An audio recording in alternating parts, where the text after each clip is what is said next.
Coming up at 10, a deadly day in Afghanistan. Tonight, President Biden vowing to finish the evacuation and avenge U.S. deaths. Good news here in the Valley as a police officer continues his recovery after undergoing a heart transplant. Plus, a look at the hurdles for many in rural America getting to doctor's appointments. Valley News Live at 10 starts right now. This is Valley News Live at 10. Breaking news at this hour, Moorhead Police Department is asking the public to help locate 2 children that were taken from their caregiver today. They're saying the children were taken by their non-custodial father. A suspect, they say, is 40-year-old Arlo Johnson. They say he's Native American, around 6 foot, 205 pounds. He has long brown hair, last seen wearing a blue shirt and blue jeans.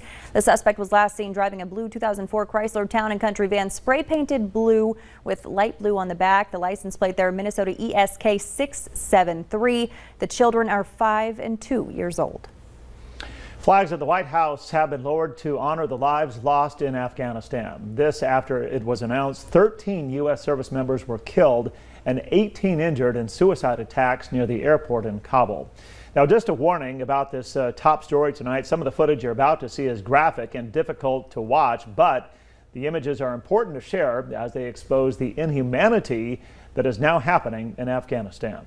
ISIS-K now claiming responsibility for the bombings in Kabul that have killed more than 60 people and wounded more than 150 others. Among the dead, more than a dozen U.S. service members. Isabel Rosales has the latest. The lives we lost today were lives given in the service of liberty. America in mourning. The flag on top of the White House now at half-staff in honor of the U.S. service members killed during terror attacks in Kabul, Afghanistan Thursday morning. These American service members who gave their lives, it's an overused word, but it's totally appropriate here, were heroes.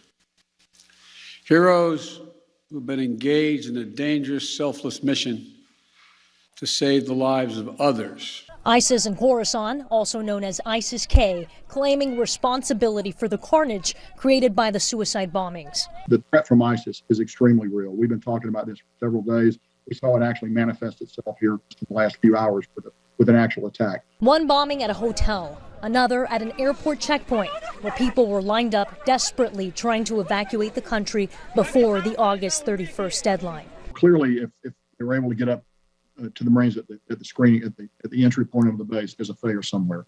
It was a failure by, the Taliban operate with varying degrees of competence. The Biden administration is now vowing swift retribution in response to the deadly attacks. We're prepared to take action against them. 24/7, we are looking for them. We will not forgive. We will not forget. We will hunt you down and make you pay. In Washington, I'm Isabel Rosales. Now, 1,100 Minnesota National Guard troops are in Afghanistan right now, including at the airport in Kabul. We don't know if any of those Guard members are among the troops injured in the suicide bombings today.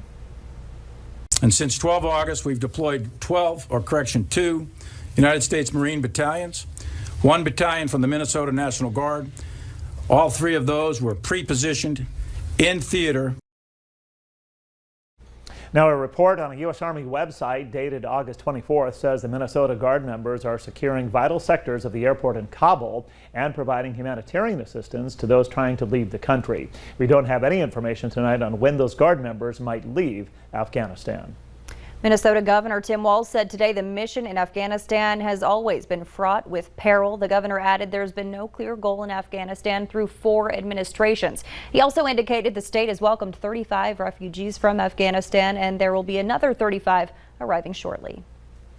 New tonight at 10, a dog is dead after a mobile home fire in South Fargo. Fire crews were called out just before 3:30 to the Buena Vista Mobile Home Park on Santa Cruz Drive.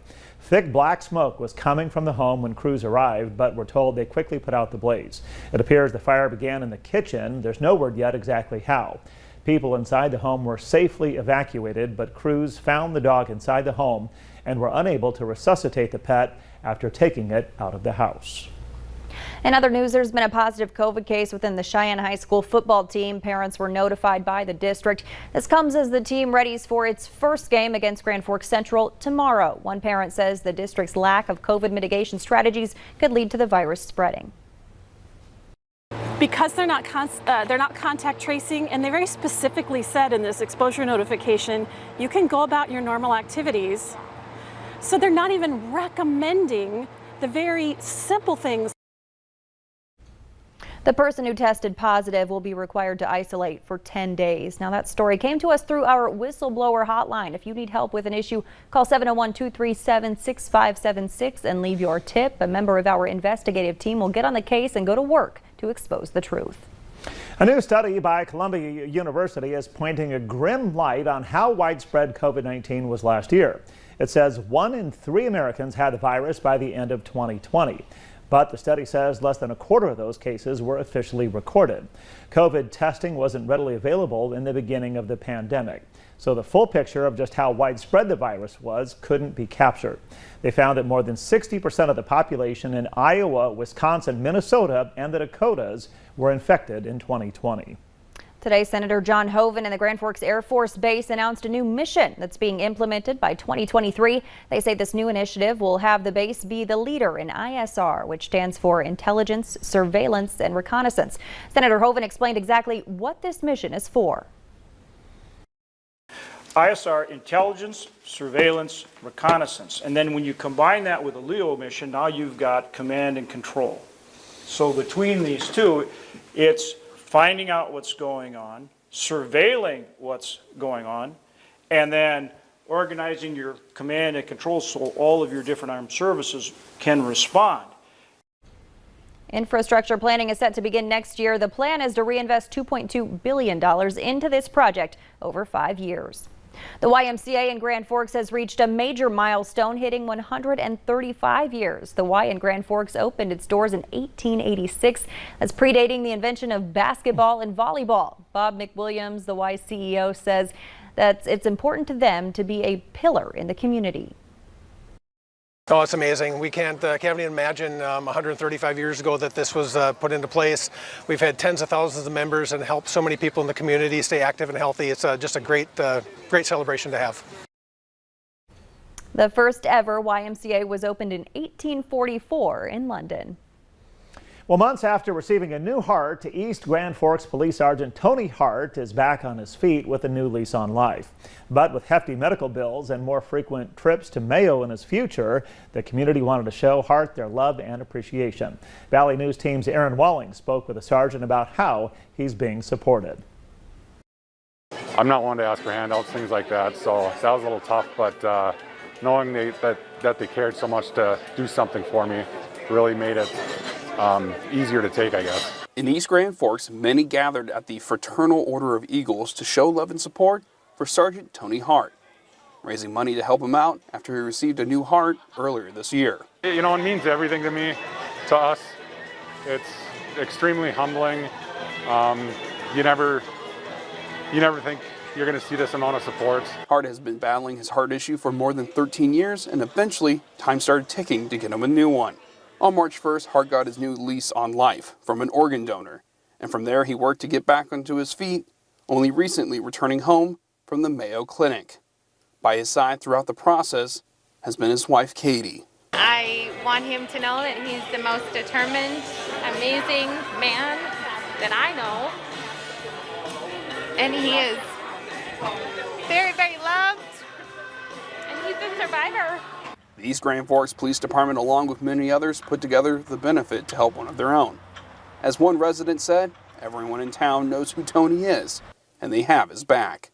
I'll be forever grateful, and I'll always be in debt to this small town. In East Grand Forks, Aaron Walling, Valley News Live. And we're told the Hart family is still accepting donations. Still ahead tonight, our investigative team takes a look at the hurdles some Americans face when it comes to getting to doctor's appointments.